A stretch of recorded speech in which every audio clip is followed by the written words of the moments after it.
आज आमच्या अधिवेशनाचा शेवटचा दिवस आहे. या खोके सरकारच्या देखील शेवटचं अधिवेशन. आणि हे सगळं होत असताना आपल्याला आठवत असेल, जेव्हा अर्थसंकल्प सादर झाला त्याच वेळी आम्ही सांगितलं होतं की ह्या अर्थसंकल्पात मुंबईसाठी किंबहुना संपूर्ण महाराष्ट्राची शहर आहेत त्यासाठी काय मिळालं. एकंदरच आपण पाहतोय गाजर बजेट आपण पाहिलं होतं, पण मुंबईसाठी असेल, ठाण्यासाठी असेल, MMR साठी असेल, शहरांसाठी असेल, काहीच मिळालं नाही. त्या दिवशी आम्ही शिवसेना उद्धव बाळासाहेब ठाकरे म्हणून आम्ही मागणी केली होती की मुंबईत असो किंवा इतर ठिकाणी असो, जिथे जिथे SRA अनेक वर्ष हे प्रकल्प रखडलेले, झोपडपट्टी पुनर्वसनाचे प्रकल्प रखडलेले आहेत, तिथे म्हाडासारखी जिथे आपण BDDची डेव्हलपमेंट केलेली आहे तसं कॉन्ट्रॅक्टर नेमून सरकारने विकास करावा, ही आमची पहिली मागणी होती. आणि दुसरी मागणी ही होती की बहुमजली जे झोपडपट्टे झालेले आहेत, अनेक ठिकाणी ग्राउंड+1, ग्राउंड+2 अशा झालेल्या आहेत, त्यांना देखील पात्रते यादीत घ्यावं, त्यांना पात्र करून, त्यांना लिगलाइज करून त्यांना देखील ही जी घरं आहेत ती देण्यात यावी. मी आज मिंदे सरकारला, आज खोके सरकारला चॅलेंज करत आहे, हिम्मत असेल तर आज शेवटच्या दिवशी मुंबईसाठी, आमच्यासाठी आमची मागणी जी आहे ती मान्य करा आणि बहुमजली SRA जे आहे ते देखील तुम्ही मान्य करा, कारण ही मुंबईची गरज आहे. आज आहे खोके सरकारचा शेवटचा जे दिवस आहे तो आहे. आमचं सरकार आलं तर आम्ही हे करूच, पण आज मी पुन्हा एकदा खोके सरकारला सांगत आहे की बहुमजली SRA ज्या आहेत मुंबईमध्ये असतील, अनेक वेगळ्या वेगळ्या शहरांमध्ये असतील महाराष्ट्रातल्या, त्या लिगलाइज करा. आता गंमत अशी झालेली आहे की 2022च्या आपण मार्च मध्ये, मला वाटतं मी ट्विट पण असं फोटो केलेला आहे, गोरेगाव मुलुंड लिंक रोड 21ला पण आम्ही एका बाजूचं भूमिपूजन केलं, नंतर पूर्ण भूमिपूजन झालं 22 मध्ये आणि काम सुरू आहे.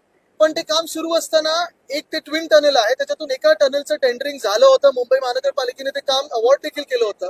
सरकार पाडल्यानंतर खोके सरकारने ते काम रद्द करून एका आवडत्या कॉन्ट्रॅक्टरला, ज्यांच्याशी बॉन्ड खूप घट्ट आहेत, त्यांचे इलेक्टोरल बॉन्ड असतील किंवा इतर बॉन्ड असतील, अशा आवडत्या कॉन्ट्रॅक्टरला त्यांनी दोन्ही टनेलचं काम दिलं. 2022 पासून 24 पर्यंत काही काम केलं नाही आणि आता पुन्हा एकदा उद्या भूमिपूजन करतात. माझं हे म्हणणं आहे की प्रधानमंत्री देशाचे प्रधानमंत्री आहेत आणि पुन्हा पुन्हा तुम्ही त्यांना असं खोट्या कामासाठी आणून त्यांचा देखील अपमान करताय, देशाचा देखील अपमान करताय. आपल्याला आठवत असेल 15 जानेवारी 2023ला मी पत्रकार परिषद घेतली होती. 6,000 कोटीचा रस्त्याचा घोटाळा लोकांसमोर आणला, तरी देखील त्यांनी पंतप्रधान महोदयांना आणून 18 जानेवारीला भूमिपूजन करून घेतलं. त्या रस्त्यांमधून एक सुद्धा रस्ता चालू नाही. काल भाजपचे देखील आमदार बोलत होते. काल अनिल परब साहेबांनी मला वाटतं हक्कभंग आणलेला. तसंच आपल्याला आठवत असेल कोस्टल रोडच्या कामासाठी, जे आमचं काम आहे त्या कामासाठी पण आणत होते, पण तो कोस्टल रोड देखील अजून पूर्णपणे उघडलेला नाही. आणि जे काम चालू आहे त्या कामाचं देखील खोटं भूमिपूजन करायला आणि ज्यांनी बॉन्ड दिलेत त्यांना काम देण्यासाठी आज पंतप्रधान महोदयांना आणत आहेत. मी त्यांना अवगत करत आहे की हे तुमचं नाव बदनाम करतात, आपण जरा लक्ष घालून ह्यांच्यावर कारवाई करावी. हेच मी काल ट्विट पण केलेलं आहे. कोस्टल रोड आम्ही जेव्हा करत होतो तो आमचं पूर्ण स्वप्न आहे ते, आणि आम्ही आल्यानंतर पूर्ण ते करणार 3 महिन्यात. आमच्या टायमिंग प्रमाणे, आमच्या टाइमलाईन प्रमाणे कोस्टल रोडचं उद्घाटन डिसेंबर 2023 पर्यंत पूर्ण व्हायला पाहिजे होतं. आम्ही प्रत्येक आठवड्यात बैठका घ्यायचो, प्रत्येक महिन्याला व्हिजिट करायचो, स्थानिक आमदार, खासदार, सगळे नगरसेवक घेऊन. MTHL अटल सेतू हा मागच्या ऑक्टोबरमध्ये व्हायला पाहिजे होता, तो त्यांनी या जानेवारीमध्ये केला निवडणुकीच्या तोंडावर. वरळी शेवटी कनेक्टर 57% काम झाले, आमच्या वेळी 48% काम झालेलं. मुख्य गोष्ट अशी आहे की हा कोस्टल रोड जो होता, मी त्यावेळी देखील ट्विट केलं होतं फेब्रुवारीमध्ये, की कोस्टल रोड हा असा एक रस्ता आहे जो पूर्णपणे उघडायला पाहिजे, मध्ये मध्ये पॅच मध्ये नाही उघडू शकत, कारण हा लिनियर रस्ता नाहीये. हाजी अलीला 8 इंटरचेंजेस आहेत आणि एक जरी तुम्ही चुकवला तर गडबड होऊ शकते, गफलत होऊ शकते. आज वरळीमध्ये जेव्हा नॉर्थ बाउंड कोस्टल रोड तुम्ही लँड केलेला आहे कनेक्टर न सोडता, सगळा ट्रॅफिक तिथे आता आपण बघतोय तुंबतो, आणि तिथे ट्रॅफिक तुंबल्यानंतर पुढे देखील बॅरिकेड लावलं आणि ते 4 लेनचे 1 लेन होते.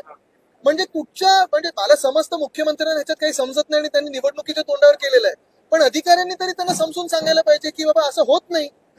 आता तुम्ही बघा, जे घटनाबाह्य मुख्यमंत्री आहेत त्यांच्याकडे खातं कुठचे, MSRDCचे. नॉर्थ बाउंड कोस्टल रोड कधीपासून सुरू आहे काम?